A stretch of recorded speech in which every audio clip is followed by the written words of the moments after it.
Hello and welcome back to my RC channel. I'm Andy RC and today I'm going to be building the Tero Q215. This is GearBest's answer to the Tero 99, and at the making of this video it cost just $14 more, and I think the parts are way better than the Tero. So let's see if it's any good, starting off with the frame.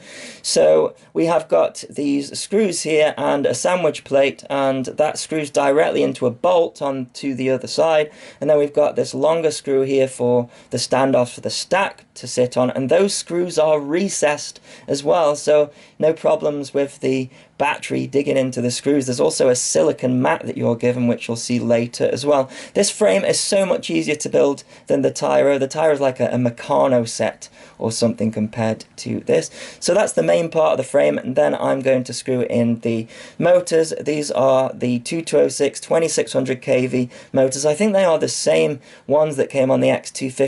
They are just an okay motor in my opinion. They are directional, so pay attention to the colour of the nut. So we've got at the top of the frame, that's the front of the copter, we've got black, silver, silver and black.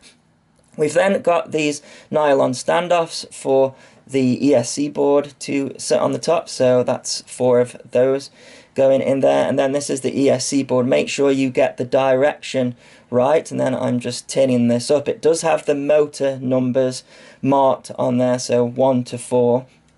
Then I'm tinning up all of the ESC pads here as well. The motor wires are already cut to the right length and they're silicon, just better quality than the Tero. Tinning those up as well. And you're given some braiding, and now I wasn't going to use the braiding, but I thought I would anyway. Just make sure it's not catching the motor. You can sort of just slide it along. But yeah, all of these are cut to length, so you know which one to solder to. That's really good for the price, I think. One thing I will say is soldering all of these up straight does make all of the motors go in the wrong direction compared to Betaflight, so that's not a problem. We can go into BL Heli Suite and switch that around, but I thought it was important to note. So yeah, really nice solder joins here with the silicon wires. I hope it performs in the air better as well, so that would be a good one. Right, so now we're given these nylon standoffs to screw over the top, and that is for the flight controller to sit on. Then I'm tinning up the XT60. It's also cut to length and nice silicon wire, so that's the positive going in there, and then the negative. You are given a low ESR capacitor for noise. I've cut that down a little bit so that it doesn't stick out so much, and there's a black line on the side. The black line is the negative side, so that's how you know which one to solder up to.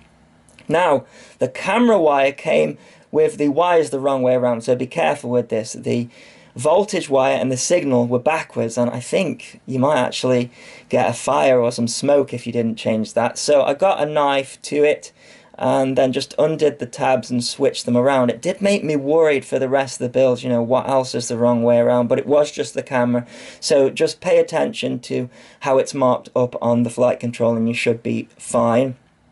So this is the ESC wire going in, and then this is the buzzer and the LEDs, and then this is the camera going in. So it's all plug and play really, just like the Tero. Now I'm going to flash the RSSI firmware to the XM Plus, so that is the signal, the ground, and then the VBAT. Then gonna go into the firmware folder, so I've already put it in there from the FreeSky website, and I'm going to flash the external module so I can get RSSI on channel 8. And I figured out that you can actually bind from this point as well, so it's writing it. But then if we turn the external RF module on while holding down the button, that powers up the receiver, and then we can go and bind. So this is non-telemetry receiver, so turn that off.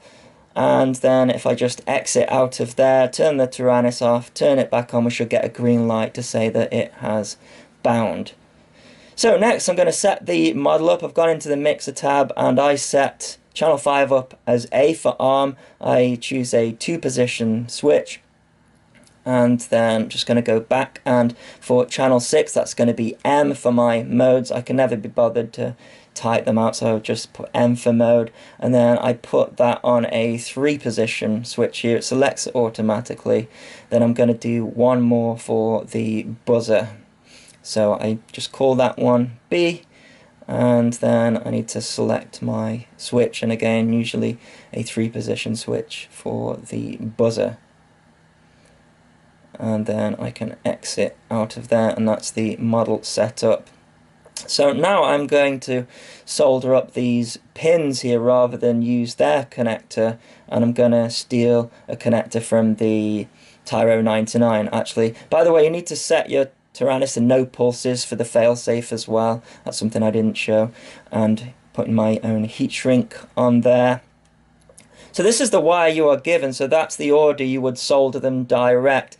But I've got this servo connector here, so it really is just going to be plug and play for me. So I've plugged that into there like so. And then this is the ESC wire getting plugged in as well.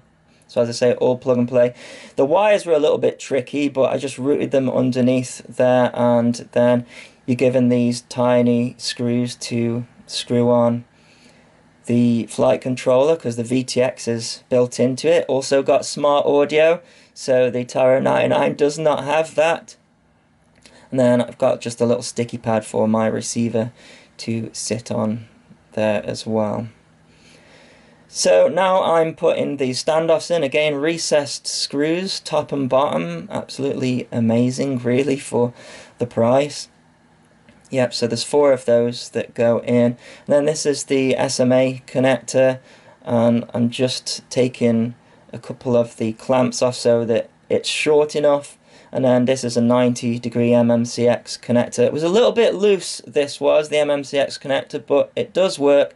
And then this board fits into the back there. It sort of clamps in like that and sits underneath the LED board there. And now I'm taking some cable ties, you're given these cable ties, and then I'm wrapping that around the LED board so that that's in nice and securely. It's a really nice kit this, you know, and of course remove the sticker for the buzzer, otherwise it won't be loud enough. Now I'm screwing in the camera, so you're given these side plates here, and then that just slots into the frame like so. Then I'm putting the top plate on there, and that just wedges in nicely as well. And then lastly we have got the 3 screws that go into the top. Yeah, so this is a 2mm hex driver that I'm using for all of the screws. I think it's a 1.5mm for the camera screws that go in. I'm just moving the MMCX connector up a bit so it's not sticking out of the side. That seems to sit there nicely.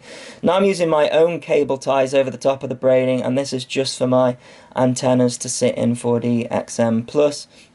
I'm going to cut those to length, and then I'm going to use my own heat shrink. So I've cut that to length. I'm using a candle lighter just to shrink those down there.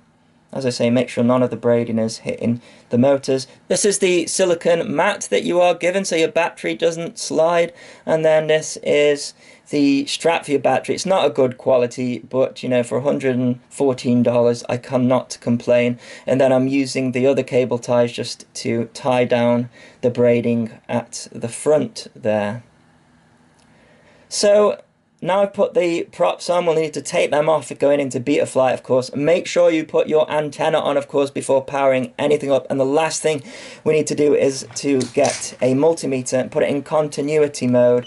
And we need to check that there are no shorts. So we'll get a beep to say continuity mode. We'll get a slight chirp, first of all, as the capacitor charges. And then we should have nothing. And that is the build complete.